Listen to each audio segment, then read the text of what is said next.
दोस्तों, स्वागत है आपका स्टडी विद सेलेक्टर्स में।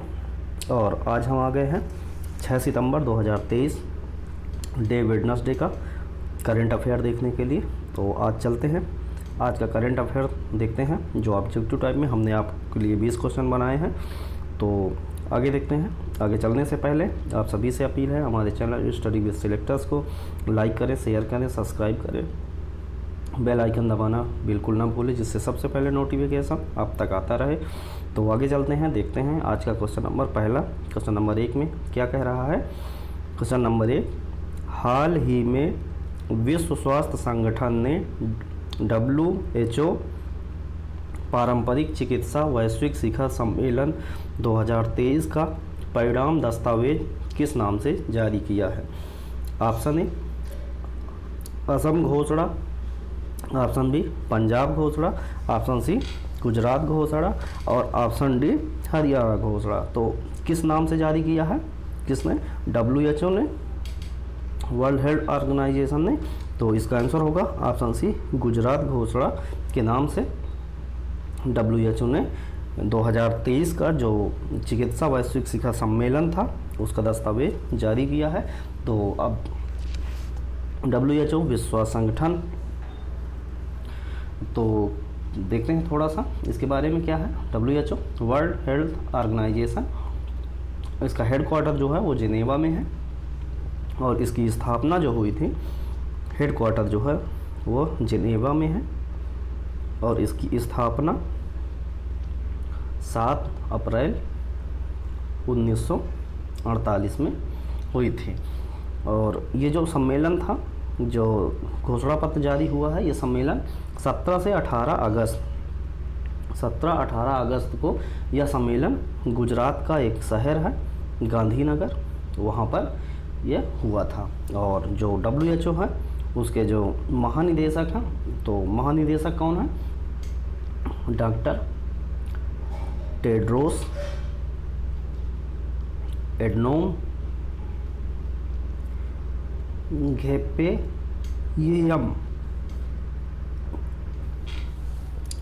आगे देखते हैं, आगे है क्वेश्चन नंबर 2। क्वेश्चन नंबर 2 में क्या कह रहा है। हाल ही में केंद्रीय मंत्री धर्मेंद्र प्रधान ने किस मिशन के तहत 3 विभागों के लिए क्षमता निर्माण योजना जारी की है। ऑप्शन ए में दिया है mission Namami, option B mission कर्मयोगी और ऑप्शन सी मिशन विजेता और ऑप्शन डी में इनमें से कोई नहीं। तो जो केंद्रीय मंत्री हैं धर्मेंद्र प्रधान जी ने, उसने किस मिशन के तहत 3 विभाग हैं उनके लिए क्या क्षमता निर्माण योजना जारी की है। तो उस मिशन का नाम हमें बताना है। तो उस मिशन का नाम है, ऑप्शन बी में दिया है मिशन कर्मयोगी। मिशन कर्मयोगी के तहत 3 विभागों के लिए क्षमता निर्माण योजना के लिए धर्मेंद्र प्रधान ने एक मिशन लॉन्च किया है।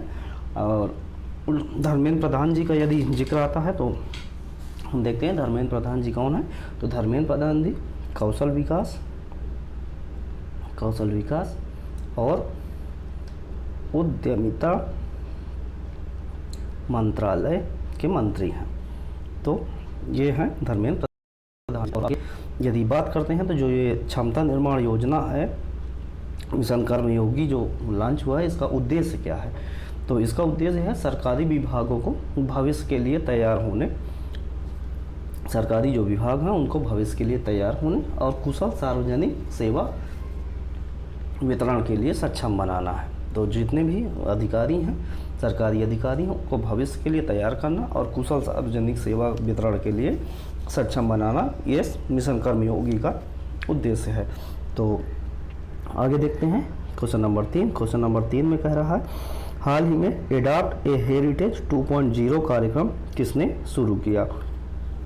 तो ऑप्शन ए में दिया है यूनेस्को, ऑप्शन बी में दिया है WHO, ऑप्शन सी में दिया है भारतीय पुरातत्व सर्वेक्षण। तो इसका सही आंसर क्या होगा?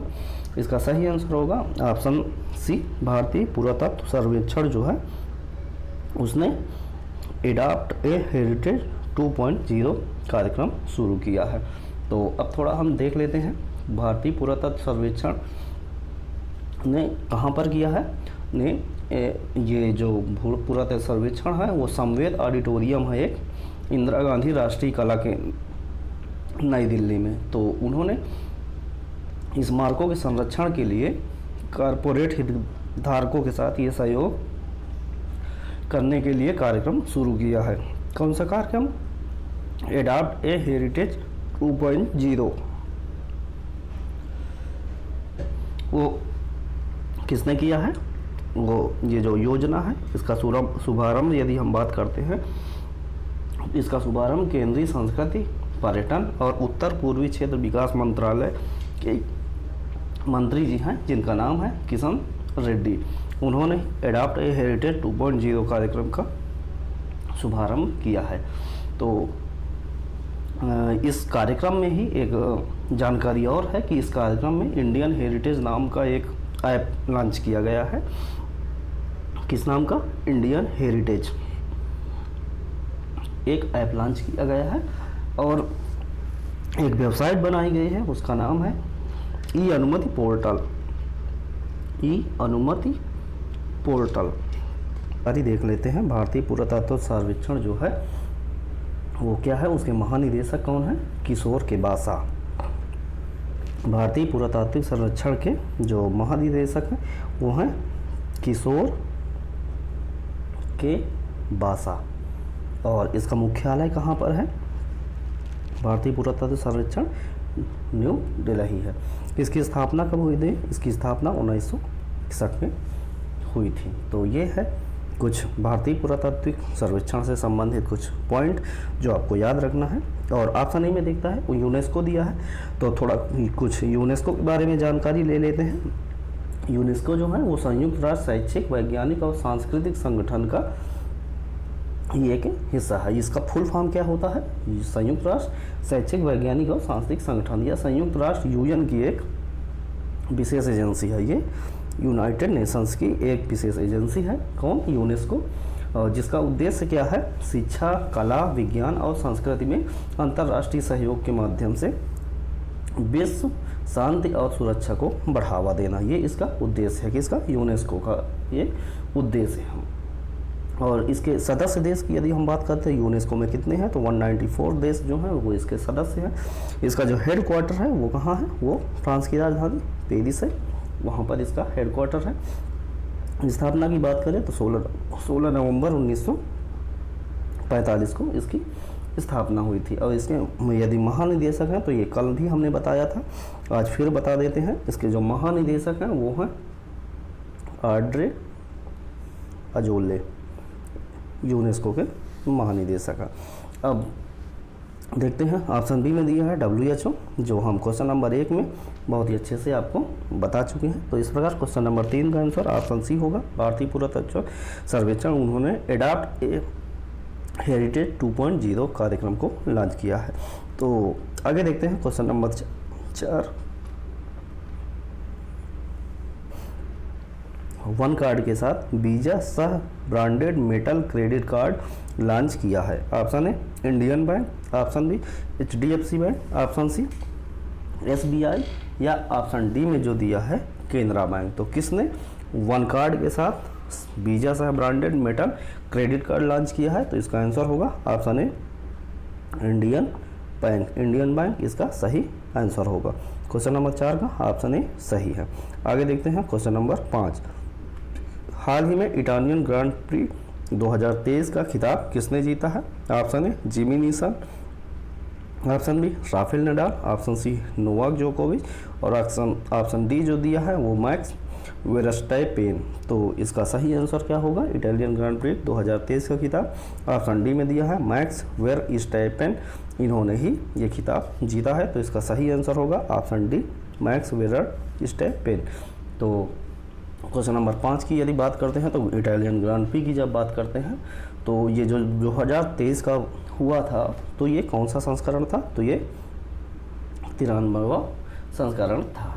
तो आगे देखते हैं ये जो विजेता है मैक्स वेरस्टैपेन, ये जो हैं वो किस टीम से हैं? वो लाल सांड एक टीम है उसके हैं ये। और जो दूसरे नंबर पे रहे हैं वो सर्जियो पेरेज रहे हैं।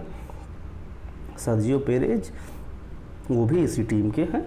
और जो तीसरे स्थान पर रहे वो कार्लोस साइंज हैं। कार्लोस साइंज वो क्या है, वो हैं फेरारी टीम से वो हैं। तो इस प्रकार क्वेश्चन नंबर 5 हमने देखा।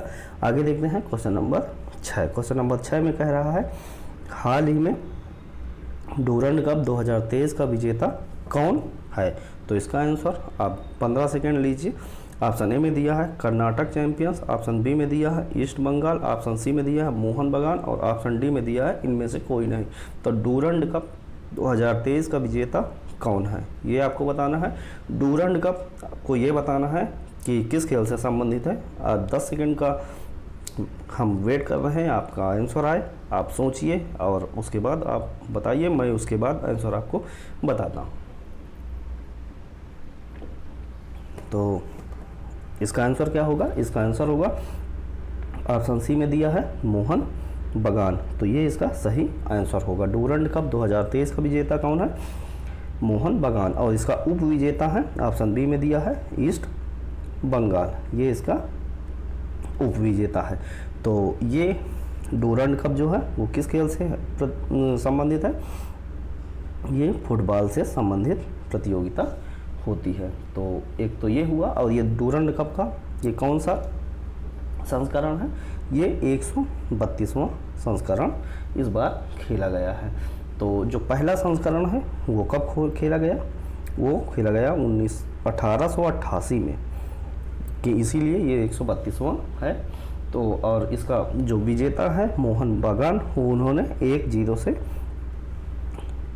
ईस्ट बंगाल को हराया है। और ये जो गोल्डन बॉल, इसमें गोल्डन बॉल जो इम्पॉर्टेंट है पूछा जाता है, गोल्डन बॉल डूरंड कप का गोल्डन बॉल विजेता कौन है। तो गोल्डन बॉल विजेता जो है नंद कुमार शेखर है।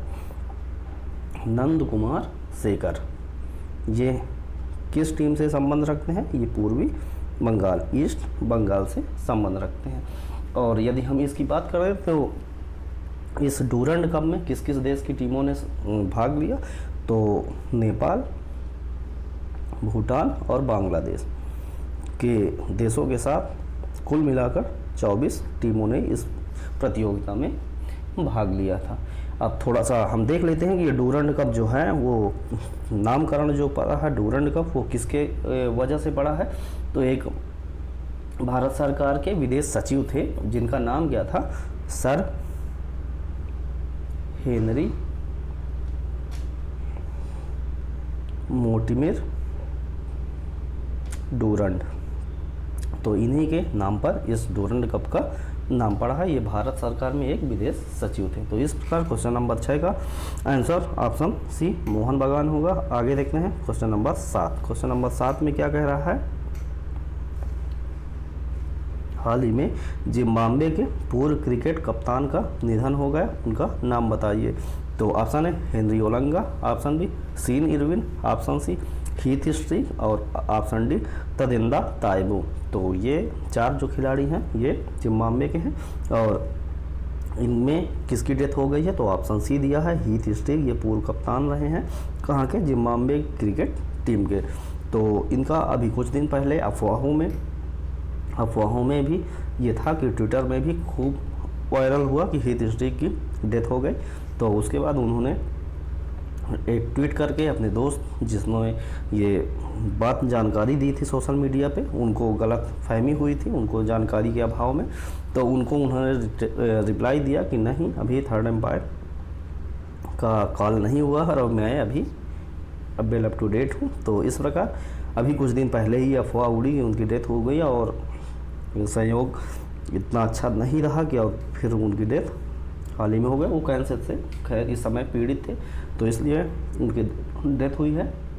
हीथ स्ट्रीक की आयु जो थी वो 49 ईयर की थी। 49 ईयर के उन्होंने अपना करियर देखा और 1993 से 2005 के बीच उन्होंने 1993 से 2005 के बीच वो खिलाड़ी रहे हैं और उन्होंने टोटल 65 टेस्ट मैच खेले हैं और 189 उन्होंने वनडे खेले हैं। तो ये है क्वेश्चन नंबर 7 का थोड़ा डिटेल हिस्ट्री के बारे में। आगे देखते हैं क्वेश्चन नंबर 8। क्वेश्चन नंबर 8, निम्न में से किस देश के वैज्ञानिकों ने बादलों में माइक्रोप्लास्टिक की खोज की है? तो क्वेश्चन नंबर 8 का ऑप्शन जो है वो option A Israel, option B America, option C Japan और ऑप्शन डी रूस। तो किस देश के वैज्ञानिकों ने बादल में माइक्रोप्लास्टिक की खोज की है? तो इसका आंसर होगा ऑप्शन सी जापान। जापान के जो वैज्ञानिक हैं उन्होंने बादलों में माइक्रोप्लास्टिक की खोज की है। तो क्वेश्चन नंबर 8 का कुछ डिटेल देख लेते हैं जो ऑप्शन दिए हैं। जैसे इजराइल का राजधानी जो है वो जेरूसलम है और वहाँ का शेकेल जो है मुद्रा है। अमेरिका की बात करते हैं तो वाशिंगटन डीसी वहाँ की राजधानी है और डॉलर वहाँ पर चलता है। जापान की बात करते हैं तो जापान की राजधानी टोक्यो और वहाँ पर येन चलता है। रूस की बात करते हैं, रूस की राजधानी मॉस्को और वहाँ पर रूबल चलता है। तो आगे देखते हैं क्वेश्चन नंबर 9। क्वेश्चन नंबर 9 कह रहा है, हाल ही में कई देशों में पाए गए ओमिक्रॉन स्ट्रेन के नए वेरिएंट का नाम क्या है? Option A Eris, option B Pirola, option C alpha और ऑप्शन डी ओमेगा। तो इसका सही आंसर क्या हो? ओमिक्रॉन स्ट्रेन का जो नया वेरिएंट है उसका नाम क्या है? उसका नाम है ऑप्शन बी पिरोला नाम का जो नया वेरिएंट है ओमिक्रॉन का कई देशों में हाल ही में देखा गया है। आगे देखते हैं क्वेश्चन नंबर 10। क्वेश्चन नंबर 10 कह रहा है, हाल ही में होने वाले वर्ल्ड वेट लिफ्टिंग चैंपियन 2023 की मेज़बानी कौन करेगा? कौन सा देश जो इसकी मेज़बानी करेगा? तो इसका आंसर ऑप्शन ए में दिया है ईरान, ऑप्शन बी में दिया है कंबोडिया, ऑप्शन सी में दिया है सऊदी अरब और ऑप्शन डी में दिया है इजराइल। तो कौन करेगा वर्ल्ड वेट लिफ्टिंग चैंपियनशिप 2023 की मेज़बानी? तो इसका आंसर होगा सऊदी अरब, ऑप्शन सी सही है। तो क्वेश्चन नंबर 10 का आंसर होगा ऑप्शन सी। अब थोड़ा 10 के जो ऑप्शन हैं उनकी बात करते हैं तो ईरान की राजधानी तेहरान है और वहाँ पर रियाल चलता है। कंबोडिया का राजधानी नाम पेन है और यहाँ पर जो मुद्रा चलती है वो रियाल चलती है। और सऊदी अरब की बात करते हैं तो सऊदी अरब की जो राजधानी वो रियाद है और वहाँ भी रियाल चलता है। और इजराइल के बारे में अभी थोड़ी देर पहले हमने बताया कि वहाँ पर शेकेल नाम की एक मुद्रा है और इसका जो राजधानी है वो जेरूसलम है। तो आगे चलते हैं। आगे चलने से पहले आप सभी से हम्बली रिक्वेस्ट है कि हमारे चैनल स्टडी विद सिलेक्टर्स को लाइक करें, शेयर करें, सब्सक्राइब करें, हमारा सहयोग दें। हमें आपके सहयोग की बहुत आवश्यकता है जिसलिए हम आपके पास बेहतर से बेहतर कंटेंट आपको उपलब्ध करा सकें, हमारा भी मनोबल आगे बढ़े और हम आपके लिए बेहतर से बेहतर कंटेंट उपलब्ध करा पाए जो आपकी तैयारी के लिए बेहद ही कारगर साबित हो पाए। इस प्रकार आगे देखते हैं क्वेश्चन नंबर 11। क्वेश्चन नंबर 11 में कह रहा है, हाल ही में अंतर्राष्ट्रीय चैरिटी दिवस कब मनाया गया? तो ऑप्शन ए 5 सितंबर, ऑप्शन बी 4 सितंबर, ऑप्शन सी 31 अगस्त और ऑप्शन डी 1 सितंबर। तो इसका सही आंसर क्या होगा? ऑप्शन ए में दिया है अंतर्राष्ट्रीय चैरिटी दिवस। ऑप्शन ए 5 सितंबर ही अंतर्राष्ट्रीय चैरिटी दिवस के रूप में मनाया गया है। तो चैरिटी दिवस को कब से शुरू किया गया? इसे सन 2012 से संयुक्त राष्ट्र ने ये घोषणा की कि 5 सितंबर को अंतर्राष्ट्रीय चैरिटी दिवस मनाया जाएगा। ये घोषणा 2012 में की गई है। किसके द्वारा की गई है? संयुक्त राष्ट्र महासभा के द्वारा की गई है।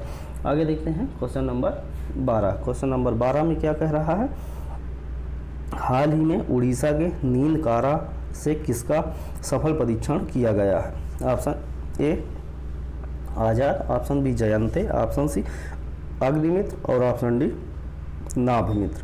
तो इसका आंसर आप 5 सेकंड में हमें बताएं या 10 सेकंड ले लीजिए, मैक्सिमम 10 सेकंड। 10 सेकंड में आप सोचें। ये क्वेश्चन पिछले वीडियो में हमने पढ़ाया है, ये दोबारा रिपीट हो रहा है।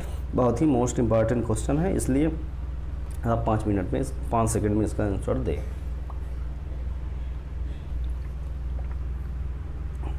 तो इसका आंसर क्या होगा?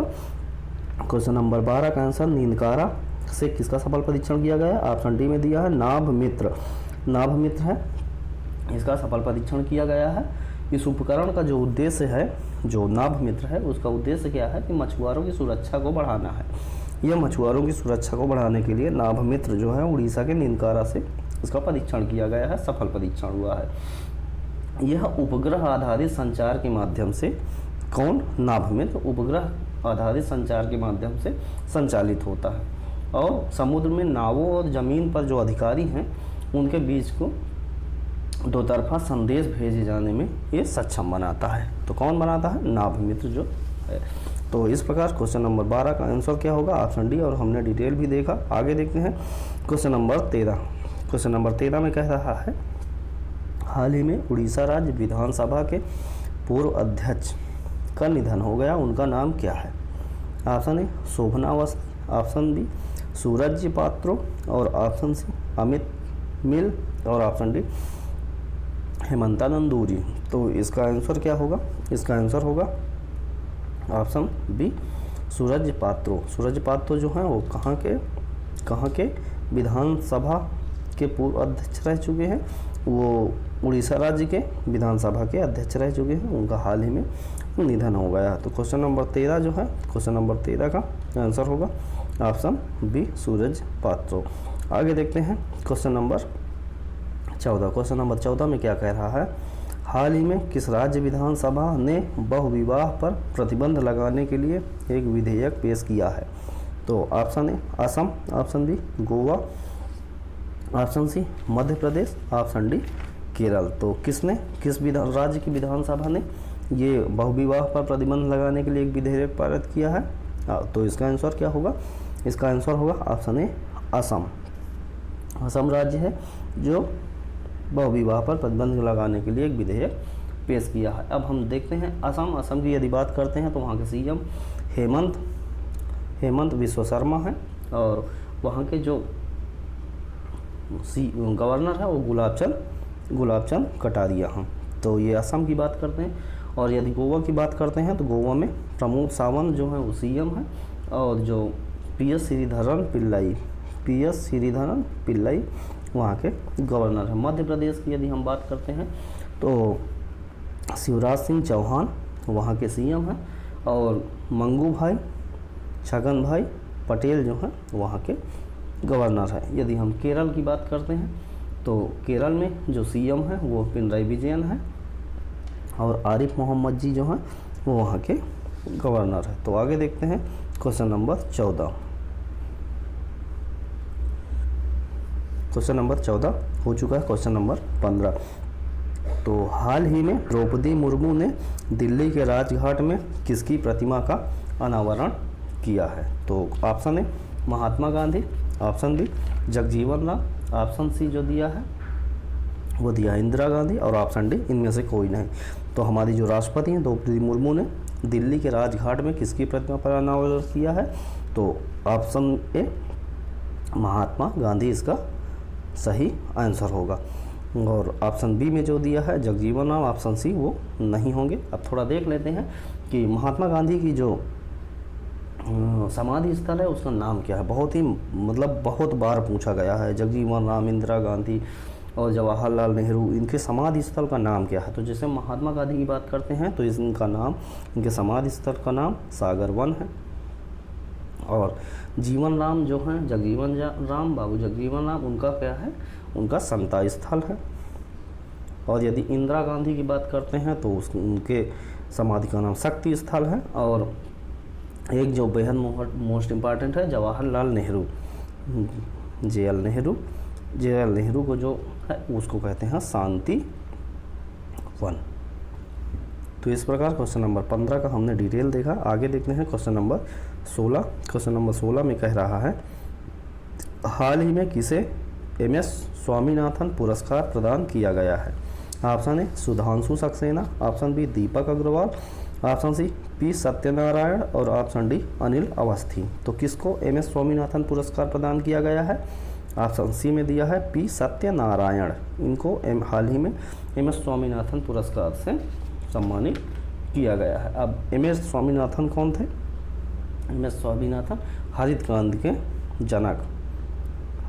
क्रांति के जनक कहे जाते हैं और ये इनको पद्मश्री से सम्मानित किया गया था सन 1973 में। और ये इनकी जो उपलब्धि थी वो क्या थी, इन्होंने कौन, स्वामीनाथन, MS स्वामीनाथन ने 1966 में, जब हमारे देश में आज़ाद होने के बाद हमारे देश में जो खाद्य आपूर्ति थी वो बेहतर नहीं थी, तो लोगों को यहाँ खाने के लिए अनाज नहीं था, तो उन्होंने 1966 में ही मैक्सिको में जो गेहूं के जो बीज थे उनको पंजाब के घरेलू किसानों के लिए जो बीज थे उनके साथ मिश्रित करके उच्च उत्पादकता वाले गेहूं के संकर बीज का उन्होंने विकास किया। कहाँ से मंगवाए थे, मैक्सिको से उन्होंने मंगवाया, और पंजाब का जो बीज था उनका दोनों का संकर बीज तैयार किया। यह उच्च उत्पादकता की गेहूं की प्रजाति थी, जिसके लिए उनको पद्म श्री से सम्मानित भी किया गया, और हमारे देश में खाद्य आपूर्ति बहुत ही बेहतर स्थिति पे पहुंच गई थी, तो इसलिए उनको इस सम्मान से सम्मानित भी किया गया। और आगे देखते हैं क्वेश्चन नंबर 17। क्वेश्चन नंबर 17 में कह रहा है, हाल ही में क्रिकेट एशिया कप की मेज़बानी कौन सा देश कर रहा है। ऑप्शन है श्रीलंका, ऑप्शन ए में दिया है श्रीलंका और पाकिस्तान, ऑप्शन बी में दिया है नेपाल और श्रीलंका, ऑप्शन सी में दिया है पाकिस्तान एवं नेपाल, और ऑप्शन डी में अफगानिस्तान एवं नेपाल। तो जो एशिया कप फिलहाल चल रहा है अभी, तो उसको मेज़बानी कौन कर रहा है, ऑप्शन ए में दिया है श्रीलंका और पाकिस्तान, ये दोनों देश हैं एशिया कप की मेज़बानी कर रहे हैं। तो आगे देखते हैं क्वेश्चन नंबर 18। क्वेश्चन नंबर 18 में कह रहा है, हाल ही में नौसेना कमांडर सम्मेलन 2023 का दूसरा संस्करण कहाँ शुरू किया गया है। तो ऑप्शन ए नई दिल्ली, ऑप्शन बी मुंबई, और ऑप्शन सी भोपाल, और ऑप्शन डी गांधीनगर। तो दूसरा सम्मेलन नौसेना कमांडर का, तो ये कहाँ है, ऑप्शन ए नई दिल्ली, ये नई दिल्ली में शुरू किया गया है। तो 18 का क्वेश्चन नंबर 18 का आंसर ऑप्शन ए होगा। आगे देखते हैं क्वेश्चन नंबर 19। क्वेश्चन नंबर 19 का आंसर आपको 10 सेकंड में बताना है। तो भारत की पहली गोरिल्ला ग्लास मैन्युफैक्चरिंग फैसिलिटी कहाँ स्थापित की जाएगी। Option A Assam, option B Telangana, option C Kerala, और ऑप्शन डी तमिलनाडु। 10 सेकंड आपके पास हैं, आप बताइए इसका आंसर। तो इस प्रकार इसका आंसर क्या होगा, इसका आंसर होगा ऑप्शन बी तेलंगाना।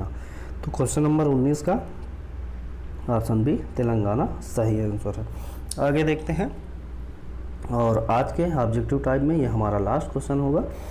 तो ऑप्शन सहित हमने लगभग 40 क्वेश्चन तैयार कर लिए हैं। आगे देखते हैं क्वेश्चन नंबर 20। क्वेश्चन नंबर 20 में कह रहा है, हाल ही में कौन सा देश अपने संविधान में देश के मूल निवासियों को मान्यता देने के लिए जनमत संग्रह कराने जा रहा। तो इसका जो ऑप्शन है, ऑप्शन ए में कह रहा है कि मालदीव, ऑप्शन बी में कह रहा है ऑस्ट्रेलिया, ऑप्शन सी में कह रहा है भूटान, और ऑप्शन डी में कह रहा है थाईलैंड। तो इसका आंसर होगा ऑप्शन बी ऑस्ट्रेलिया। ऑस्ट्रेलिया सही आंसर है।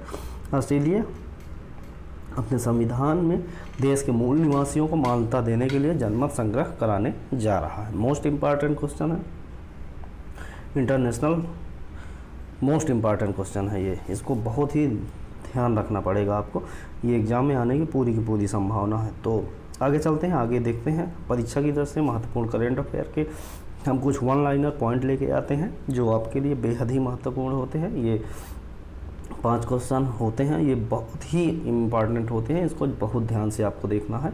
तो देखते हैं पहला पॉइंट आज का, भारत का पहला solar roof cycling track Hyderabad को मिला है। किसको मिला है?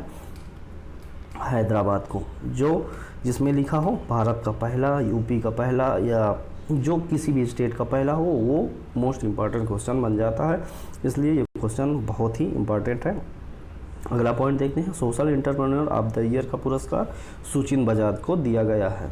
इसको हमने ऑब्जेक्टिव टाइप में हम इन दोनों पॉइंट को कवर कर चुके हैं, तो वो यहाँ पर आपको उस चीज़ का रिवीजन होता रहेगा और आपकी इम्पॉर्टेंट चीज़ें भी आपको मिलती रहेंगी। ऑप्शन नंबर 3 देखते हैं, जो 3 हैं पॉइंट, मिस वर्ल्ड 2023 की मेज़बानी कश्मीर करेगा, इसको भी हमने ऑब्जेक्टिव टाइप में करवा दिया है और बार बार ये क्वेश्चन आ रहे हैं, इसका मतलब ये बहुत बेहद ही महत्वपूर्ण क्वेश्चन है। तो आगे देखते हैं point number 4, eco friendly debit card launch करने वाला भारत का पहला बैंक जो है वो कौन सा है? Airtel bank. तो यहाँ भी आया भारत का पहला, इसलिए मोस्ट इम्पॉर्टेंट क्वेश्चन है ये। और आगे देखते हैं पॉइंट नंबर 5 और आज का पॉइंट वाइज लास्ट पॉइंट है। हाल ही में पूरे भारत में भारत छोड़ो आंदोलन की 81वीं वर्षगांठ मनाई गई। कौन सी वर्षगांठ मनाई गई? 81वीं वर्षगांठ मनाई गई है। तो थोड़ा देख लेते हैं 81, आज जो 2023 चल रहा है उससे हम यदि 81 घटाते हैं तो ये 1942 मिलता है। और ये कब मनाया गया, ये आंदोलन जो शुरू किया गया वो कब हुआ, थोड़ा इसके बारे में थोड़ा डिटेल देख लेते हैं। तो भारत छोड़ो आंदोलन है वो एक, भारत छोड़ो आंदोलन जो है वो क्या था? सविनय अवज्ञा आंदोलन था, सविनय अवज्ञा आंदोलन था एक। और जो इसको प्रारंभ किया गया था वो कब किया गया था? 8 अगस्त 1942 को ये प्रारंभ किया गया था। ये एक काकोरी कांड हुआ था, काकोरी कांड के ठीक 27 साल के बाद, काकोरी कांड के 17 साल के बाद ये। तो यदि हम 42 से 17 घटाते हैं तो क्या होगा? 1925। तो एक क्वेश्चन, तो काकोरी कांड 1925 में हुआ था, तो इसका बहुत ही ध्यान देना है। 1925 काकोरी कांड और 1942 8 अगस्त को हमारा भारत छोड़ो आंदोलन हुआ था। जो भारत छोड़ो का नारा किया गया था वो गांधी जी द्वारा अखिल भारतीय कांग्रेस के मुंबई अधिवेशन में इस आंदोलन को शुरू किया गया था। और ये आंदोलन का जो नारा है वो किसने दिया? मोस्ट इम्पॉर्टेंट, इसको हर जगह ये नहीं मिलेगा, आपको ध्यान देना है इसका।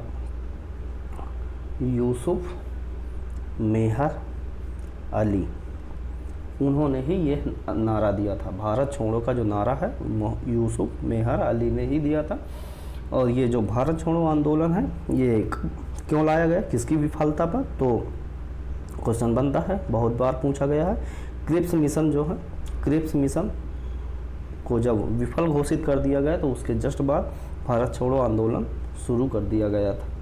तो ये है हमारा भारत छोड़ो आंदोलन से संबंधित कुछ महत्वपूर्ण तथ्य, जो इसमें हर पॉइंट अपने आप में बेहद ही महत्वपूर्ण है, तो इसको आप ध्यान में रखें। और इस प्रकार आज हमारा जो पॉइंट वाइज सेक्शन है वो भी ख़त्म होता है। अब देखते हैं 4 तारीख को हमने आपको एक सवाल पूछा था जिसका आंसर है बंगलोर। तो क्वेश्चन था G20 स्वास्थ्य वन सम्मेलन कहाँ शुरू हुआ, कहाँ होगा?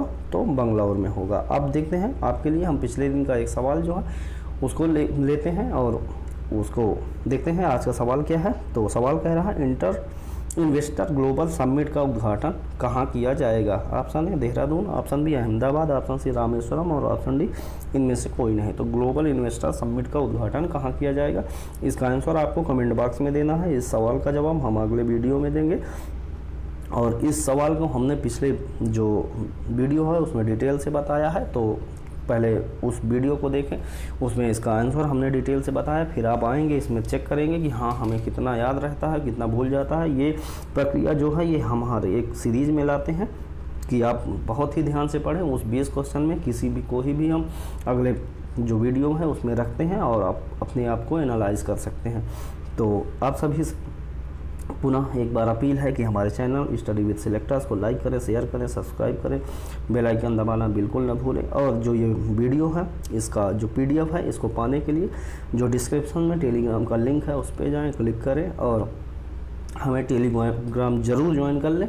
वहाँ पर ये PDF आपको फ्री ऑफ कॉस्ट अवेलेबल है। ये आपको परीक्षा के समय में एक बेहद ही महत्वपूर्ण कंटेंट बन के आएगा, क्योंकि आपका रिवीजन फटाफट इससे हो जाएगा। तो चलते हैं आज इस वीडियो को ख़त्म करते हैं और आज का वीडियो देखने के लिए आप सभी का बहुत बहुत धन्यवाद।